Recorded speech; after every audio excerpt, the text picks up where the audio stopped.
Morning, have we got most of them in? Okay. Yep, So- everyone's in. Okay. So good evening, everybody. Welcome to Village Voices, and thank you for adjusting your time for half an hour.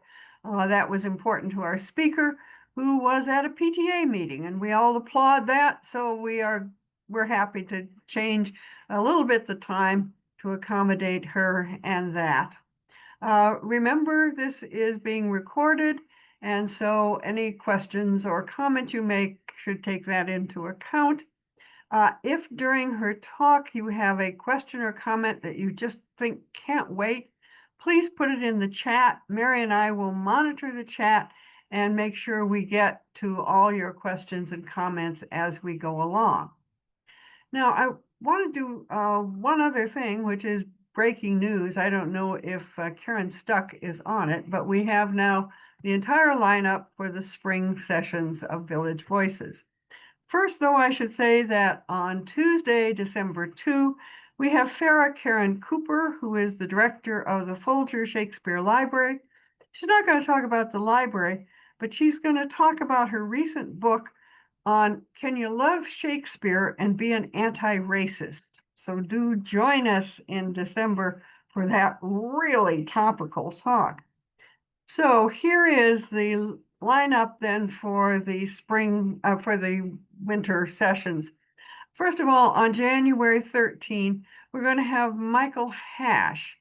Some of you may remember that he is one of the architects of the Affordable Care Act. And in 2019, we asked him to look at what had happened since 2010 and see where it was going. Well, we are now 25 years out, 15 years out, and we have had nothing but chaos in the past months over the Affordable Care Act. So Michael has agreed to come back and talk to us about how he now sees the Affordable Care Act, and is it still affordable, and is it still caring? So that will be January 13.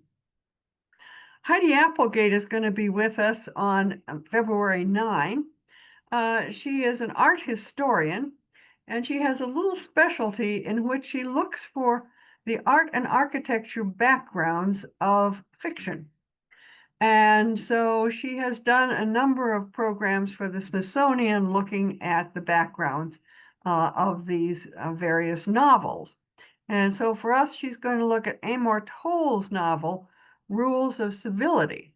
You may have read the Amor Towles novel, The Gentleman in Moscow, which became the movie, also The Lincoln Highway, but you may not have read his first book, Rules of Civility. I'm told that East City Book is going to carry it in advance. So if you want to read it in advance, or maybe wait and see what it's all about and read it afterwards, you should be able to get it. And then March, we have Kathleen Friedel, and she's a historian with a political history interest. She's the author of two books, one on the GI Bill and one on drug wars in America, but she's working on a new book on corporate personhood. And how should we think of corporates as people? And how should courts take into account corporate personhood? So she's going to give us a preview of her book, which is not yet out. So that's what's coming up, and I hope you'll join us for as many of those as you can. All right. Tonight we have with us Melissa Ho. She is the founder of an organization called Beyond Strategies. She has worked all over the whole range of food-related issues.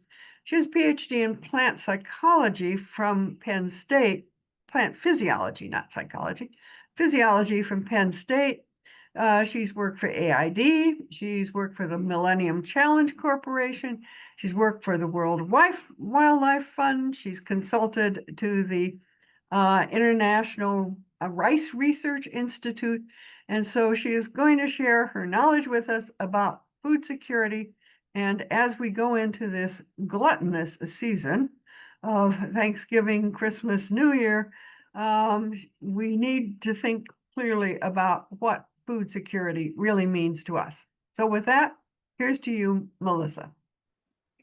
Wow, thanks for the kind introduction and the invitation. I have a funny story. Just you have an incredible program, so I'm gonna be joining the Capital Village mailing list. Actually, what a great lineup of speakers, and what a pleasure to be here. I am a plant stress physiologist, so plant biology, and this line of research when I was a graduate student was under attack. Ross Perot and others were going through the accounts in the USDA when there used to be earmarks, saying, why do we care how plants don't have feelings? We don't need plant stress physiology. This is a ridiculous line of research, right? But it was really about drought tolerance mechanisms of plants and other things that I was studying. But plant psychology actually would be a great major to have these days, given how ridiculous some of the claims are from some about science. So that aside, so thanks so much. Maybe we could pull up my slides. I gave a talk to this community, I think, at one of your fundraising events, and it was more interactive, and I like that because 3 things about me separate from the bio is, one, I tend to have big ideas and am overly ambitious when I speak. And so there's probably way too much material here. And instead, I would rather be interactive in what you want to talk about related to food. And I think the second thing is that I'm a scientist by training. So I'm going to share a lot of information, but there will be graphs and some data. But I promise I'm not going into detail going through all of these graphs and data, and they're not at all meant to scare you or to overwhelm you. I will give high level points, but I think my point in using them is that the things that I'm trying to say in a very high level, general way are grounded in science and a lot of really amazing research by people way smarter than me. And so happy to point people to that data and that research, and some of it, there will be some references on the slides. And then third thing is that food hasn't only been my career for the last 25 years. It really is very personal to me. I've had the privilege of working on this topic and getting paid for it in my profession, and had a lot of different opportunities, but it's also something that I just love to share, and and try new foods. And it's really the connection of people and their culture, people and the environment. And so it's a very personal thing, as I hope and I'm imagining it is for you. And so a lot of what I may say on that personal side is not at all meant to put that on you at all. And I think part of the interaction is thinking that everyone has a different experience with food, and so would love to have the opportunity to share a little bit about what this topic means to you, and not just only from my perspective. So that's a lot. I'm going to talk fast, and so please stop me at any time. Next slide, please. I think I just wanted to do a little icebreaker and open it up. I know we're on Zoom. It's hard to interact if people, I don't know if we can still see the gallery, but can I just have people chime in? What did you eat today? What was something that you had? I had leftover everything. That's one of my favorite dishes. Leftover pasta, leftover kung pao chicken, Potpourri. leftover soup. Lovely. Anyone else? Yeah, please. I had dinner was half a pork chop, half an acorn squash, small one, and a mixture of cauliflower and red pepper, and then 2 chocolate chip cookies. Delicious. Well balanced. Yeah. Bean chili, I see from Kay. Thanks. That sounds delicious and hearty on a cold night. Anyone? Anyone else? Yeah, I had homemade granola Ooh. for breakfast. I'm having signed into this profile. I'm having some issues. Uh-oh. Yeah, me. Is someone having, I'm spotlighted, so I can't see everyone. Are someone having issues with the technology? I am Joelle, and I'm having issues with the technology. Okay. I don't know if Hold on a Mary. moment. I'll need to stop sharing my screen, I think. But can you hear me? Yes, we can hear you. Okay, so I'm here with this bicycle. So about what I ate today, yesterday I made chicken soup, and at lunch or late lunch I had leftover chicken soup. But right now I had charcuterie. Lovely. No, it's not lovely. I know it's on the bottom line of the proper Oh, of something nutrition. easy. It made me feel better because it made me feel better. Well, I hope you've had dinner, or if not, please feel free to eat because I do apologize for pushing the time back and appreciate your grace in doing that. So please feel free to eat. Well, everyone's meals sound wonderful and amazing, and some.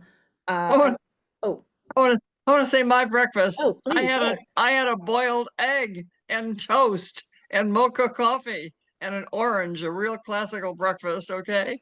But lunch Totally. was lunch was scavenging. But anyway, that was my breakfast, the real thing. Can you click the next thing on this? So then, for those that chimed in with your delicious meals or your sparse meals or scavenged or leftover meals, can you just quickly chime in also and say why? Why did you eat those things? Yeah, why? Go ahead and click in the why, but just keep it on this slide. Why did you eat your half pork chop, your bean chili, your homemade granola? You have choices to make, right, with your food. Why did you eat what you ate today? I ate an egg because I'm largely vegetarian, almost exclusively vegetarian, and I try to have an egg every other day. Cholesterol be damned, okay? Which is pretty low in my case. Eggs have almost all the perfect proteins. Yeah, that's a great. My daughter's vegetarian and I give her eggs a few times a week too. Well, Um, I mean, eating leftovers, I wanted to clean out my fridge, and it's I love having leftovers. One meal I don't have to cook. But I was going to say that I did have a steel cut oatmeal this morning with blueberries and walnuts, so that was healthy. but I love leftovers. You took the food home and you love not having to cook and you were also not wasting the food, right? Right. Anyone else?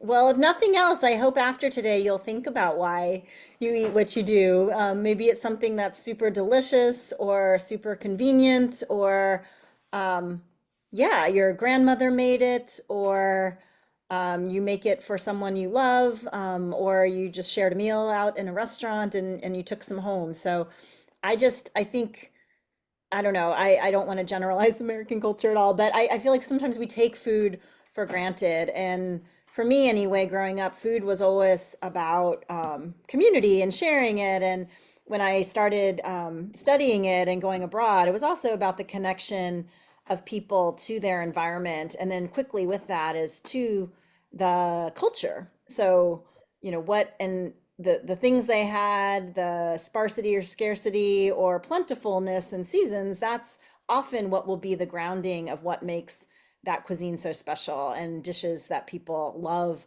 from home cuisines often is grounded in the few ingredients and the special ingredients that they had. And it's not necessarily that they're fancy food, but it's that ingredients and the specialties from that region.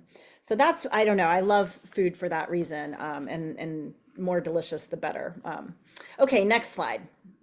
So thanks for sharing. So I have broken this up into two parts, and again, way too much information will be shared, and I am going to skim over a lot. But I think the first part, given that it was a very general summary of what I could talk about, I think it's important if we want to talk about the future of food to know sort of what is the current state of the food system. And I'll do a tiny bit snapshot overview, but I will by no means be able to give you the whole history of how we got here, just so you know, because there have been amazing achievements made. So I don't want to discount and say that everything is bad. So I apologize in advance that some of it isn't good news. But then I'd love to just have a little bit of a discussion, and if there are any questions about that part, the first 10 or 15 minutes or so, 20 minutes, And then the second part of the talk, I was really thinking about not leaving everyone as depressed as they maybe were from my previous talk, where we didn't get time to talk about what and how the future of food could look like.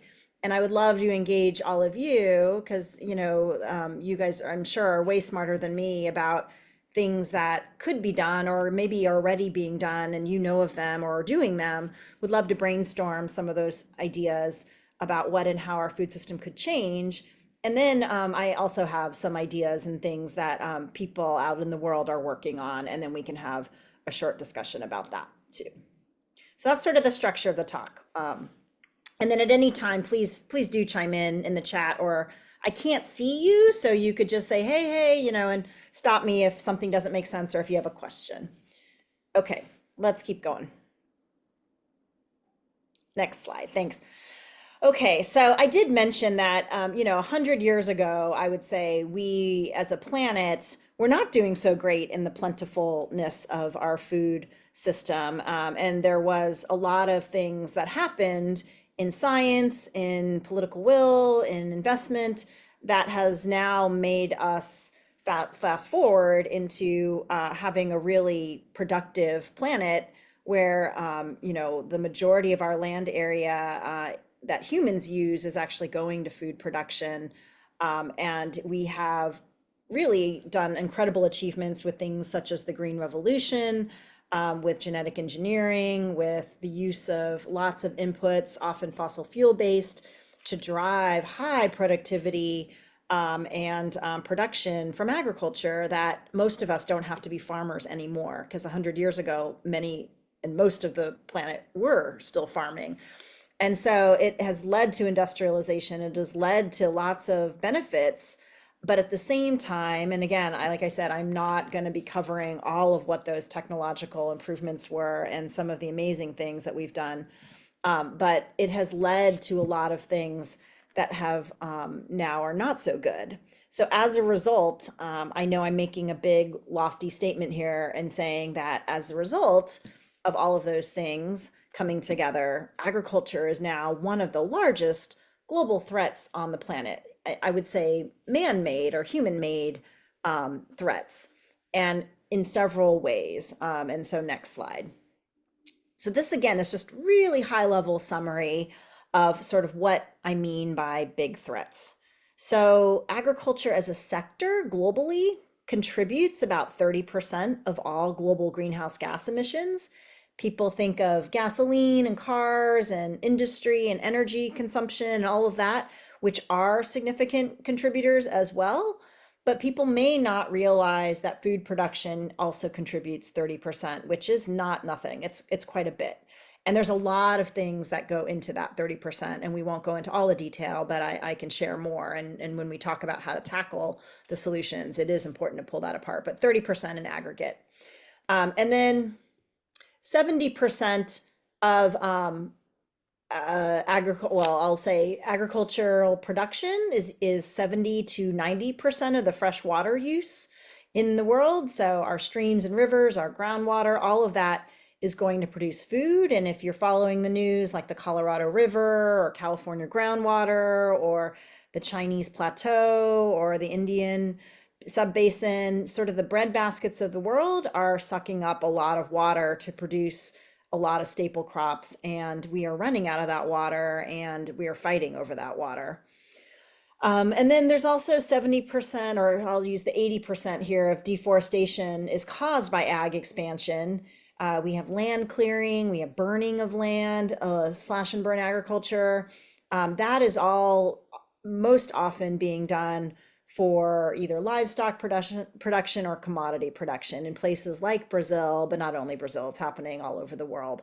And as a result, agriculture is the major driver of loss of biodiversity in nature. So we think of climate as a big challenge in the world today, and it is climate change. And in fact, the COP is going on right now. The Conference of Parties in the UN is meeting right now to discuss climate.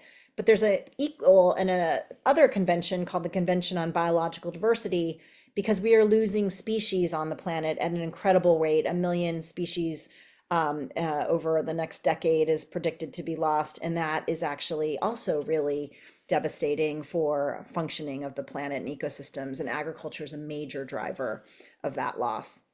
And then in addition, we know that the food system is failing us as humans, and that more than 40% of the population is poorly nourished, undernourished, and they don't get enough food, even though we produce way more calories than every human being, 7.2 billion people need. It's just not getting to them, or overproduction, or the wrong calories, so not nutritious food. And then now we actually are seeing an incidence of obesity and the rise of overconsumption. And so the food system is also failing us there. So business as usual on this is not an option. Next slide. So I have a quick video. It's less than 4 minutes, 3.5 minutes. I guess we'll show it if we can play it. It's going to summarize this whole thing way more than I could, and I just thought it would be good, and you can have it as a reference if you like. Let's click it, and we can maybe cut the last 30 seconds. Do we need to change our food system? Every day you have to eat, just like the other 7.2 billion people on the planet. By 2050, at least 2 billion more people will join you. Will you be able to continue eating the same way? Let's take a look together at 4 examples of our food system's limitations. First limitation: 1 out of every 3 people suffer from malnutrition. 794 million people suffer from hunger, and 2 billion people do not have sufficient access to vitamins and minerals necessary for growth and development. On the other hand, 1.9 billion people overeat, and 600 million of those people are obese. Consequently, more people suffer from illnesses, such as type 2 diabetes. Second limitation: our food is too rich in fat, sugar, salt, and meat. This type of diet has an impact on health and the environment. For example, it can lead to increased heart disease and higher greenhouse gas emissions from meat production. In addition, our food is less diverse. 75% of our food now comes from only 12 plants, including rice, corn, and wheat, and from 5 animal species, including cows, chickens, and pigs. Third limitation: 1/3 of food is wasted. Out of all the food we produce, 1/3 is not consumed but thrown away. Fourth limitation: our natural resources are under pressure. Sources of fresh water are running dry, and existing water resources are becoming polluted. 33% of soils are degraded. Our biodiversity is threatened, with tropical forests disappearing and many plants and animals endangered, such as bees. These problems are intensified by climate change. Such limitations clearly show that our food system must be transformed. Each step of the food system, production, processing, distribution, consumption, needs to be adjusted to ensure healthier food to our growing population and to reduce its environmental impact. But above all, it is necessary to bring all the stakeholders together: government and health authorities, producers, consumers, business people, to break down the silo thinking, examine all the points of view, and work together to define the actions necessary to produce and eat food differently. For example, to reduce greenhouse gas emissions and decrease levels of overconsumption. You too can participate in change. Ask yourself about the food that you produce or eat. Eat a balanced diet and reduce your food waste. Okay, we can click to the next slide.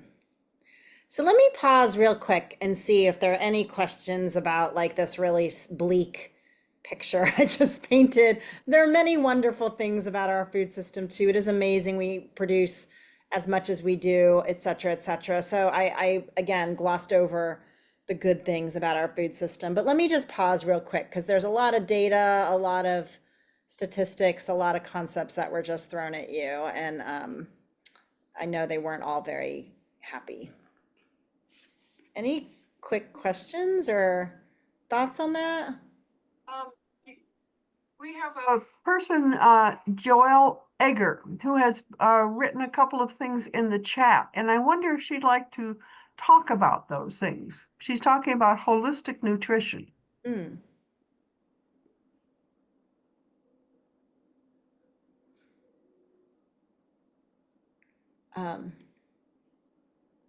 Joelle, are you, I don't know if her tech is working. We could hear her earlier. Um, Judy, should I are just, you able to read the chat? I can't because I've got the screen I can sharing read on it. here. It says she studied holistic nutrition with Ann Wigmore, DD, ND, and then she used to say parsley and avocados could not be irradiated. The game changed. Now they can be. Interesting. Irradiation probably helps with the shelf life, but does anyone have any questions? No, if not, I'll just keep going. I think I included this slide. I just grabbed a few photos because right now, this week, the Conference of Parties, the UN Climate Change Conference, UNFCCC, is this week in Belém, Brazil, basically at the heart of the Amazon. And countries are coming to negotiate their emissions reduction commitments by country. And so I bring this up because for many years, these commitments didn't include commitments around what they would do in the food system, but in the last couple of years, they now do. There's a whole food day, there's a water day, and then there's even specific events and days around food loss and waste, which is also an amazing development. And so I just connect the dots to that because, as I mentioned, that 30% of emissions is coming from the food system. If you go to the next slide, well, and that's, yeah. This is a slide just showing that it's a little bit complicated, but let me try to explain it. So the top red bar is there a bunch of scientists have calculated, right, the idea that we need as a planet to abide by what we are calling a 2-degree future. So we can allow increases in our CO2 emissions so that we will have predicted temperature warming only to a 2-degree limit. And so this is at a 60% chance probability.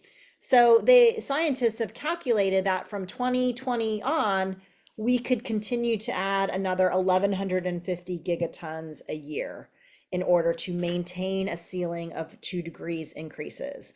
If you allow more, the probability of the temperature warming further, like 3 or 4 degrees, goes up, right?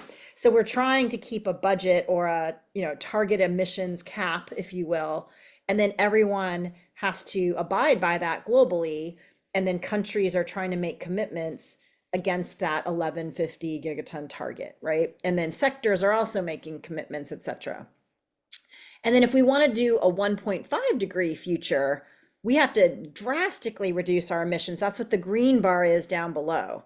So you can see the difference between 2 degrees and 1.5 degrees is quite a lot of gigatons of our limit, right? Of what the Earth and what the world can put out in terms of CO2 emissions. Well, the middle line is what business as usual, the current predicted amount of emissions coming from the food sector alone. If we just extrapolate out from 2020 to 2100, the food emissions are 1,356 gigatons. So right there, that's just from food alone. That's not from fossil fuel burning from cars or from factories or any cities. That is just from the food system. So if we don't do anything about the food system, we will blow past this carbon budget to adhere to a 2 degree or a 1.5 degree world. So we have to do something drastic about reducing our food emissions in order to meet our global climate goals of, not exceeding a 2 degree future for our children. Does that make sense? Hopefully. Okay, next slide. and this is I know it's hard to read it all, but I want to say that there's also been um, a lot of framework showing that we can use natural solutions tightly linked to the food solution. What is very special is that while food systems are a major contributor to the loss of nature, to climate emissions, it is the only sector that has the potential to be part of the solution.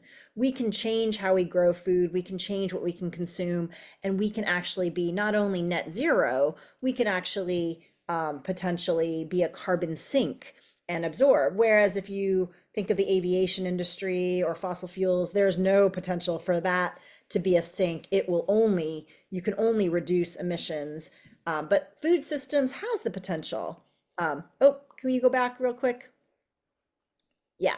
So just quickly, you don't have to see, oh, I'd like to turn that off. You don't have to see all of the different what's in here and the numbers. All I want to share is that these are the big picture buckets of what scientists have calculated where we could get significant reductions to get 50% of reduction from food systems. So things like changing farming practices, climate smart farming could get us 3.3 gigatons. Shifting our diets and eliminating food waste, that could be a significant one, the second one. Climate smart grazing and how we raise animals. IPLC is Indigenous peoples and local communities. If they were only empowered more to be the stewards that they already are, we could improve our emissions.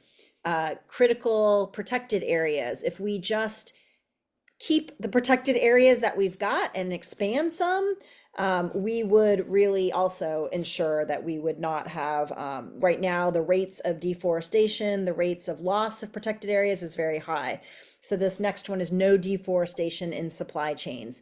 That is one of the biggest causes of greenhouse gas emissions, is actually the cutting down of trees and grasslands to grow crops, as well as fertilizer use, etc. So anyway, these are just, and then restoration. These are just some big picture ideas that is saying that we can come up with solutions, and there are opportunities to change the course of the way the food system has been going currently. Next slide. And then this is really just a slide trying to, again, elevate Indigenous peoples and local communities. While they now currently represent only about 5% of the global population, where they exist in the Amazon, in the grasslands in North America, in really important places around the world, in Africa, in Asia, in Latin America, they are the stewards of the world's remaining 80% of biodiversity and some critical forest, freshwater, wetlands resources. And they have continued to use this land and water resources, but they've also been incredible stewards. Canada is another really important place for First Nations. So that is actually a really important part of the climate negotiations and the nature discussions and the Convention on Biological Diversity, is the rights and resources of Indigenous people, not just because it is the just and right thing to do, but because they are one of the best solutions and current stewards of the remaining resources on the planet. Next slide. Again, apologies for the poor quality slides. So I want to pause here again. I'm doing okay for time. If we're hitting in, so we just kind of finished part one of this, sort of like a whirlwind tour of where we currently are with the food system. I just wanted to pause here, and kind of like you gave me what you had for breakfast. I would love to know how much, many of you may have already thought about this, and or what actions, what actions do you think we could do? I've mentioned some of them in a big picture way, but like, what could we do here in DC? And then what can you do in your household? Like what can we do to make a difference? And then what can you do individually? What can I do individually? I would love to hear what you have already been thinking about in this space, or maybe have just even thought about from the last 20 minutes. Melissa, let's look at the the chat Yeah. on dead food and the assertion that the carbon goal is already blown. Yeah. Joelle, I don't know if you can hear and or you want to come off mute. Do you want to speak a little bit more to some of the comments in your chat?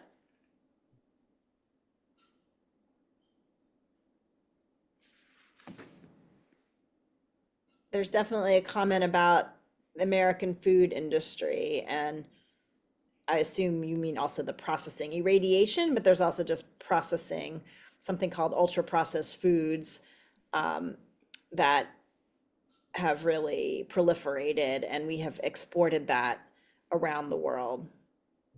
All we need is the famous grain of wheat, and we can grow our food at home. The carbon budget is already blown.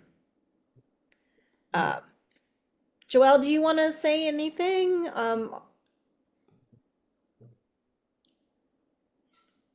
Anyone else? I don't know if that was Mary or Trudy in the beginning when you said leftovers. You're already doing something there, and eating leftovers is eliminating food waste. And one of the highest sources of methane, second highest source of methane, which is a very potent greenhouse gas, it is much more destructive than CO2, even though there's not as much of it. The second largest source of methane is actually from the food system, and a lot of it is coming from organic waste in landfills, and a lot of it is food waste. That's the food waste. So eliminating that would be a huge source. One, when we said a third of production, imagine food grown, tended, it's planted, it's harvested, it's cared for, it's put on a truck, it's shipped into a processing facility, it goes to a restaurant or a store or consumer, and then it gets thrown away in the garbage, right? A third of that food.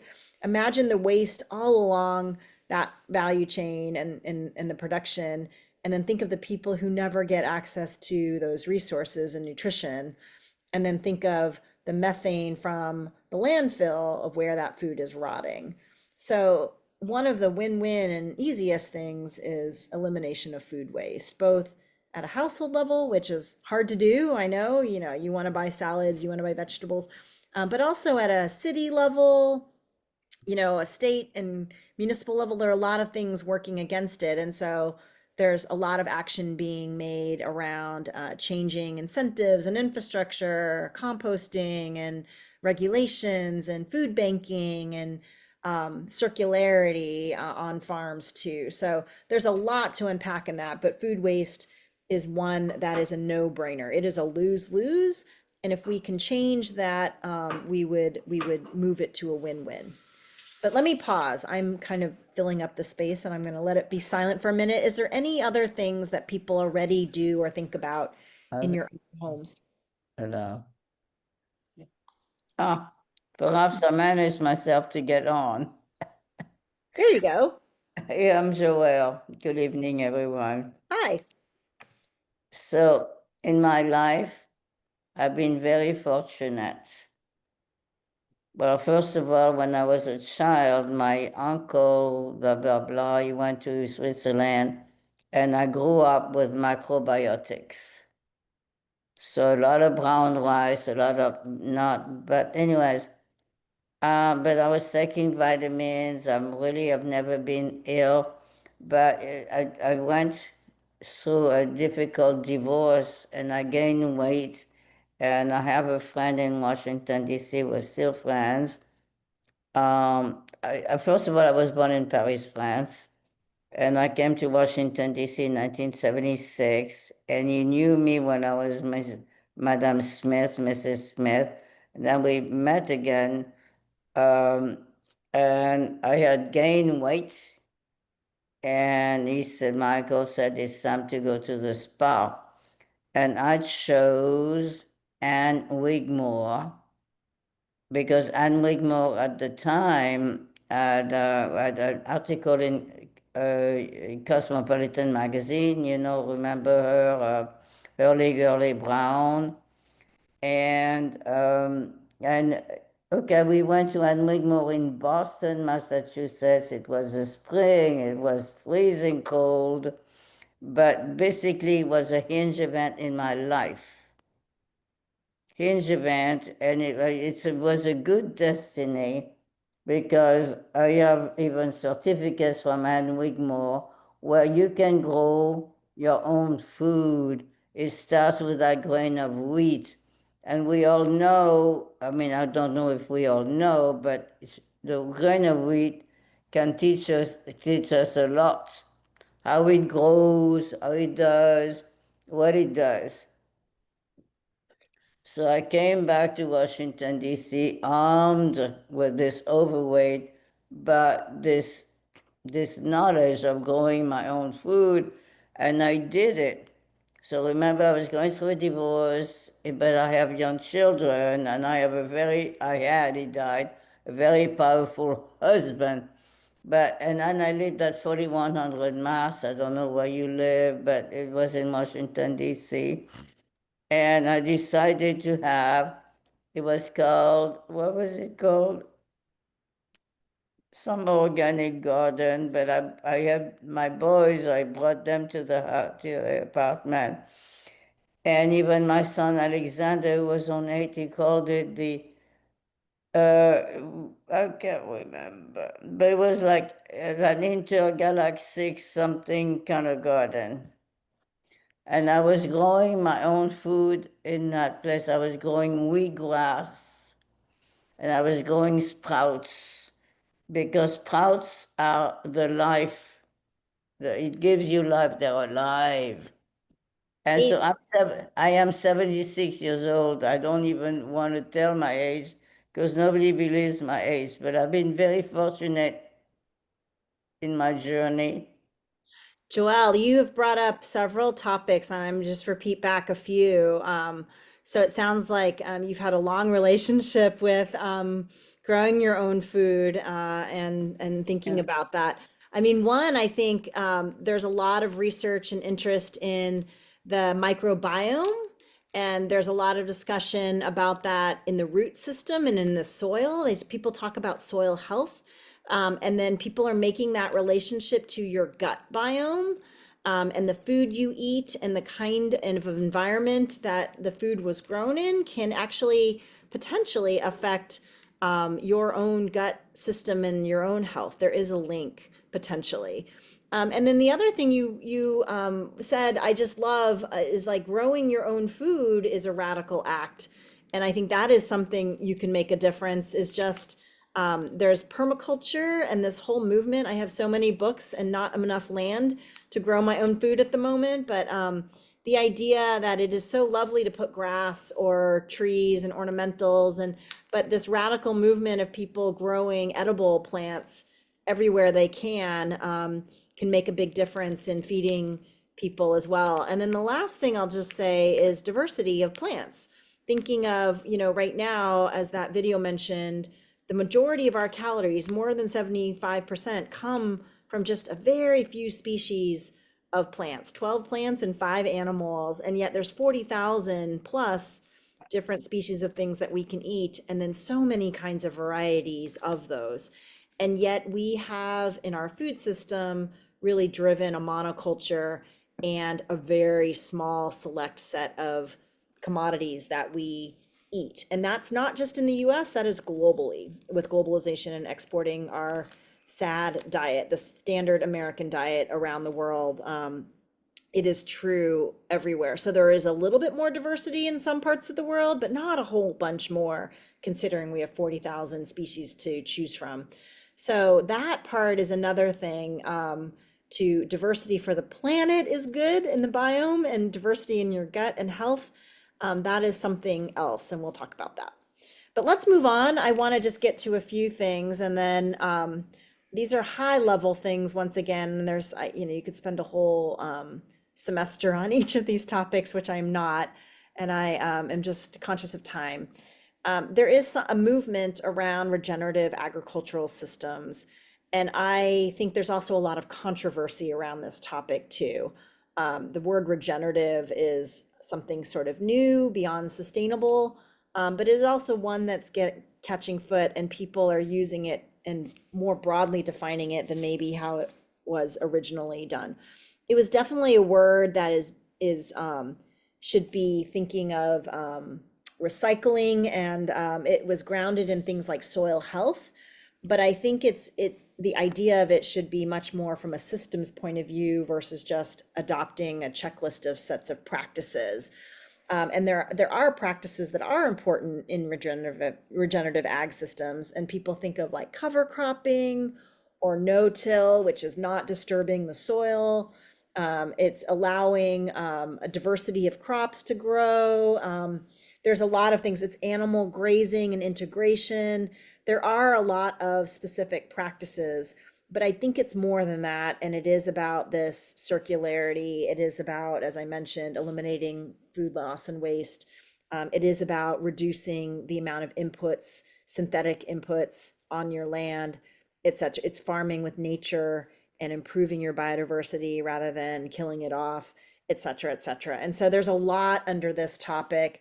I'm not going to be able to go through it all, but it was really grounded in the idea that if you care for the earth, you can grow amazing crops, but you can actually have a living landscape that can sustain future generations for growing crops as well.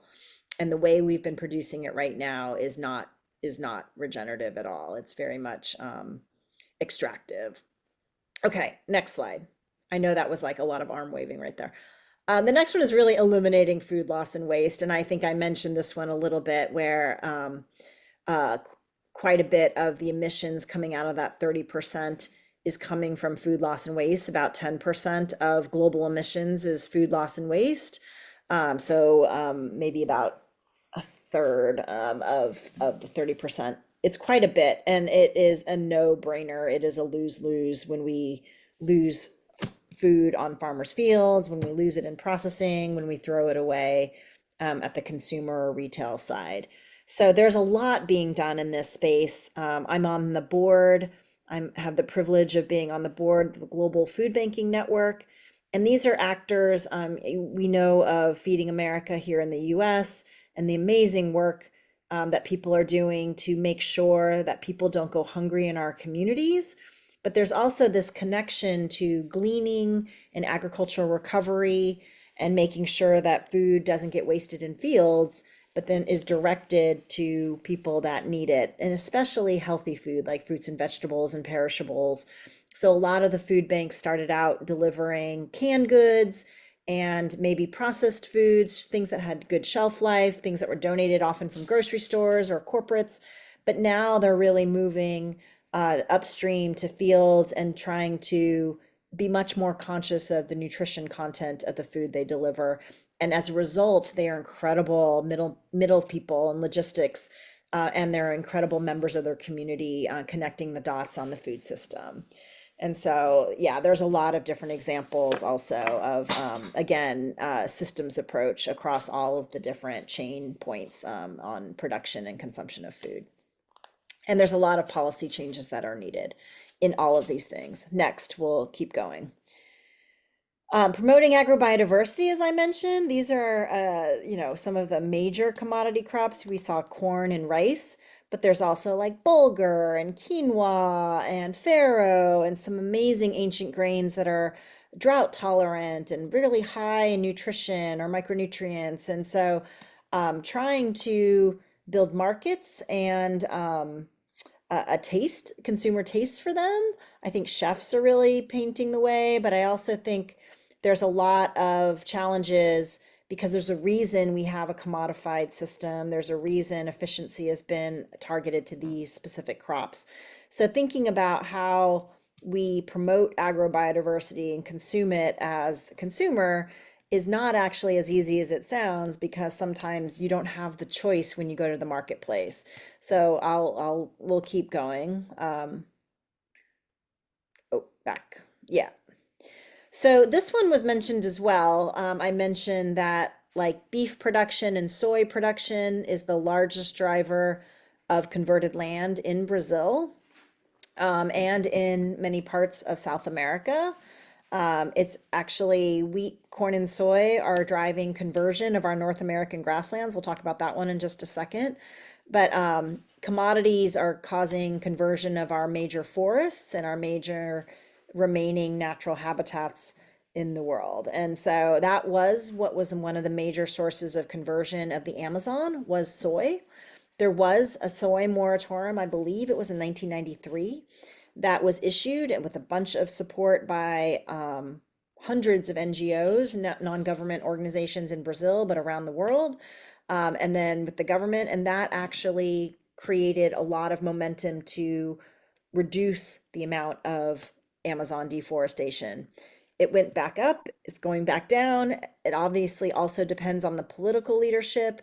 Mining is another source of Amazon deforestation and encroachment, but definitely agriculture. And so the other big thing during COVID, there was huge fires going on. Some of it is climate change, but a lot of it was also the drying of, for instance, the Pantanal, which is the world's largest wetland, and encroachment from ranchers who are expanding ranching operations and draining the wetlands. So this is a huge, huge issue. And there's movements to create traceability and conversion-free beef and conversion-free commodities, including timber and soy and other things. The EU, the European Union, has what they call deforestation conversion-free piece of legislation that bans the importation of commodities that have been sourced from converted or deforested lands. It is a very difficult thing to implement and to track and trace. The US has started to explore this, but again, very difficult to implement. And in the current environment and political environment, will probably not move. But there are things that there's also pressure on companies such as Cargill or JBS, some of the major commodity suppliers. There are only a few that are growing and distributing and moving these commodities around. So that is another one. But I can tell you, I wanted my middle schooler to do a project, which their class, but they never did. They invited me to speak about the fires in the Amazon several years back. And if you are a consumer and you want to be a conscious consumer and not buy beef that's been from converted lands, it is very difficult to go into your grocery store and do that. And so that is something that having, if consumers want to make choices informed by their values, it is actually not an easy thing to do. But you can buy meat from a local, there's lots of different opportunities in like Virginia and your farmer's market. And so that is a little bit different, but that, not everybody has the luxury or when you go to a restaurant. So I can say that there are movements around this one, but it's a little bit difficult to implement. Next, and I am conscious of time. I'm going to finish on time. So this is one people may not realize, but we think of the Amazon and deforestation, but we often forget that we have incredible landscapes here at home in the United States. And imagine more than 60 million bison that used to roam in North America from the West Coast to the East Coast. Imagine the Serengeti of the Americas and incredible diversity of species we had in our grasslands, birds, but black-footed ferret and prairie dogs and a bunch of other things that have been constricted now and are facing the same thing. The Midwest, we have good soils and converted to agriculture, but it's now encroaching on the last remaining temperate North American grasslands in the world. And that is like in Wyoming, North Dakota, South Dakota, Montana, and Nebraska.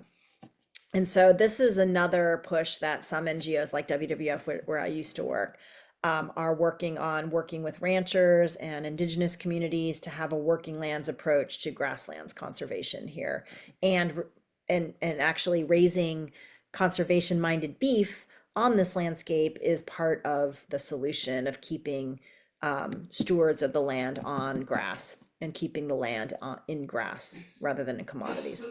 Okay, next. And then all of these things that I've mentioned are underpinned by agricultural and food policies and then market forces. And I'll say, I can't go into the detail on every one, food loss and waste. There are incentives, there's tax code, there's Good Samaritan laws, there's lots of things that make it unattractive to donate if you're going to be held liable, or can make it attractive to donate if you can get some benefits or get some carrots from that, if you are a company or a farm or etc. And so thinking through each of these things, including regenerative ag, there's a whole bunch of subsidies and public dollars that go to only a few commodities. And so fruits and vegetables get none of that. Corn, soy, wool, sugar, there's certain commodities that get public sector support. Why is that, right? Versus how do we realign our food policies to meet the values of what we want the food system to do? Produce healthy food, do it in an environmentally friendly way, and make sure it's accessible and that we have safe and healthy workers in the food system in addition to producing the food. So trying to think about what and how to realign public dollars and the policies and market incentives to meet those shared goals is actually a pretty basic thing that could change. And as you can imagine, there's a lot of political forces that are preventing it. And it's quite complex, but not impossible to undertake. Let me go to the next. Yeah, so this is just sort of a summary of a lot of the stuff we've talked to. And I'm going to just not go through each of them since we talked about a lot of them. Let's go through the next. I just wanted to end on a personal story. So you don't have to read all of these things. All you need to know is on the left side of the graph are a bunch of social economic trends that are happening in the world and where these black lines are. And on the right side are Earth system trends like carbon dioxide, methane increases. These are, I know, God, it's really bad. You can't read it at all. Versus, logging or lots of different things, transportation increases, things that humans have done are on the left side, things that are like the dashboard of the planet's Earth systems are on the right, nitrogen, toxic zones, things like that. That black line is about 1950-ish. And what you will notice, all you need to notice is that things that humans have done on the left side start to go up beyond 1950, not even the last 200 years, and this is over planetary history. In the last, really 75 years or so, within the last 100 years, but I would really almost argue the last 75 years, we have seen our impact on the planet rapidly spike up. And as a result, on the right side, you see the planet respond with huge spikes up in jumps up in methane, jumps up in carbon dioxide, jumps up with toxic zones in the oceans, et cetera, et cetera. I know I can get a better version of the slide. I did not realize when I projected how bad it is. Next slide. As a result, scientists have really put that dashboard together into what they call planetary boundaries dashboard for the planet. So there's 3, 4, 5, 6, 7, 8, 9 different Earth systems they are tracking, and they are looking at how they are, faring over time, right? So I won't go through all of these, but you see climate change is one of 9 things. Ozone, novel entities are like toxins and stuff, biosphere, land use change, freshwater, biogeochemical flows, ocean acidification, aerosol loading, etc. And this is at a planetary level. Next slide. So they've started really measuring and using it to track how the Earth is doing as a dashboard over time, 2009, 2015, 2003. And in, very short amount of time since they've been measuring these things, you can see 3 boundaries have been going into the red zone, 4 boundaries are going in the red zone, and now in 2023, the last time they measured and published this, 6 boundaries have been exceeded in terms of changing the dynamics in the planet. What that means, we are not sure, but we are now talking about tipping points. Next slide. So I'm just sharing this because I thought you'd appreciate. So my family immigrated to the United States in 1948 from China. My dad was about 9. He had 3 brothers and sisters. That's my grandmother on the left. They came to Washington, D.C.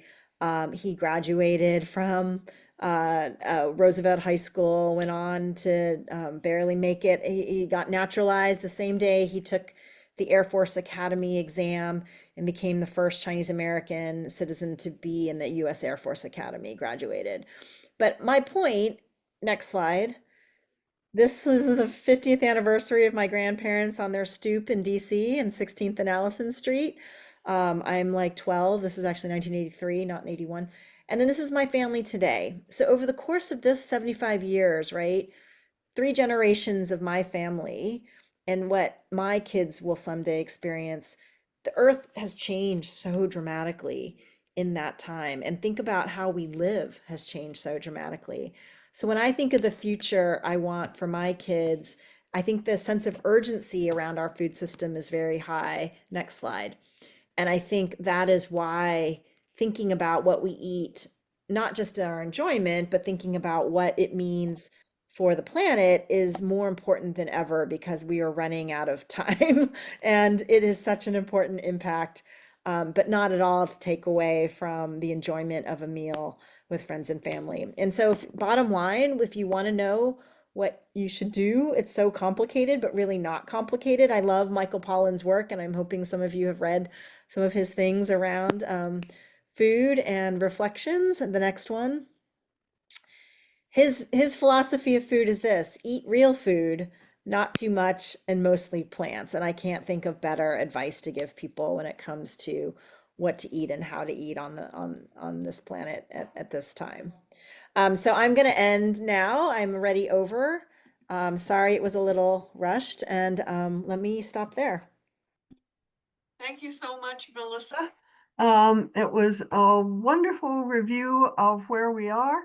And as I am sitting here in Northwest Iowa, in the heart of the agricultural country, many of these issues are ones that we talk about all the time, and try to figure out what are the options really for us as people engaged in agriculture. So with that, thank you enormously.